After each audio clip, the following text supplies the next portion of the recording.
Hello everyone, welcome to another episode of Command Central. Today, I am creating a boss. You can probably tell that this is a messy one. I am creating a boss called Ice and Fire, I suppose. Yeah, that was a pause for effect, I swear. What you need to do to summon this boss is to build this icy cavern around you, and then I'm going to just go into game mode 0. Oh no, well, I'm off to a great start already. Right, so all you have to do, stand in here, place down the ice block. You will hear some terrifying sounds, and you notice this has changed to coal. When I break out of the ice block, you will see that I'm actually really high up, and there's this structure being spawned right around me. So, just preparing the arena for the fight that's about to come. Oh, I'm already dead. So like I was saying, new boss mob. Hopefully that attack isn't as powerful anymore. But basically, this happens. Those guys get summoned in as well. I will explain them later. Alright, how can I go about this? So basically, the objective is to kill the giants. You're probably thinking that's easy, just shoot them. Well, for the most part, they deflect arrows, which is a problem if you want to shoot them at range, so you actually have to approach them. Now, I need to create an attack that they do to send you all the way back somewhere, but for now, the ice one is the only one that does any attacks, and they are pretty interesting. But these ice guys, anyway, they're pretty strong. Oh, when you walk up to them, they toss you into the air and do some considerable amount of fall damage, and if that wasn't enough, when you jump, they basically gravity throw you into the air. And they're quite a nuisance to deal with, and they do spawn in large quantities. Here we go. Oh, wow.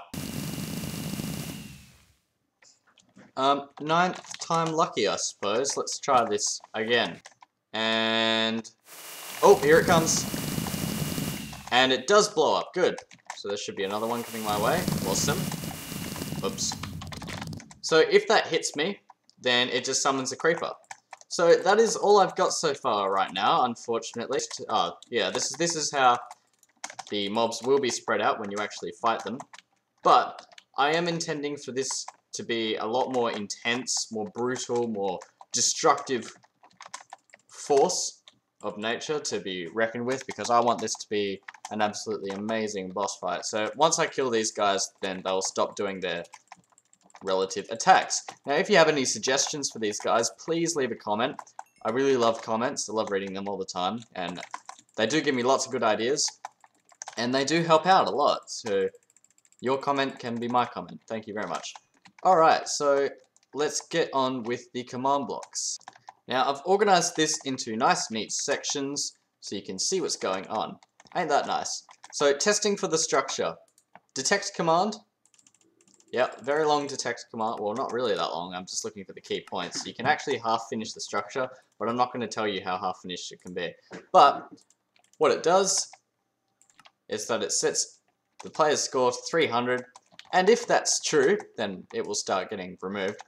But if that's true, then it will clone the structure up, teleport the player, and then it will fill the below with coal blocks, so this doesn't constantly get activated.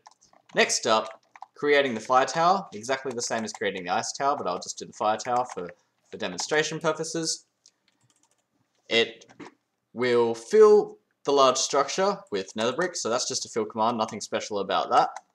Then it will, let's move on, summon a bunch of bats, and these bats will, okay, so this is more bat summoning, I think. Oh no, this is the giant that gets summoned with his head looking up with his axe in hand. Then it summons a bat, and the bat has this fill command that's constantly being executed. Now the bat has a wither effect, so it does die eventually. Then it sets the scores of the giants, so it executes from their name and then executes to see if they both exist, and then it will set their score TT main to 1. If the score goes above 2000, then it will get set back to 2. Same for the... oh, this is actually a bit different. Sets their entity data of anything near it, so it gets reflected, and that's the same for the fire as well. So that's why the arrows got deflected, and I obviously need to increase this radius because it can still somewhat be exploited. Now, these are the attacks. It's very simple. So this one summons an armor stand called Ice Attack, and then it already has a set motion. This command block makes sure the fireworks get constantly set. This one sets the motion of the armor stand so it's consistent. This one is just another armor stand. This one's another armor stand. These are all at different intervals so you can see the scores different. And this is another armor stand. This one here will kill it once it gets to a certain score, which is correlated right here. And this one here will just kill it if you get too close, and this one summons the creeper. That's simple. Now, for the little minion guys, it summons a bunch of skeletons. That's a twister. Summons a bunch of skeletons. Ooh. Then, if you're near them, then it will teleport you upwards, and it will also give you a jump boost effect. So that's also pretty simple. And those are the only attacks I have programmed in at the moment. I have been fiddling around with other ones, but they're just really annoying. I mean, they look cool, don't they? But they're super annoying, and they really ruin the gameplay. So I took them out.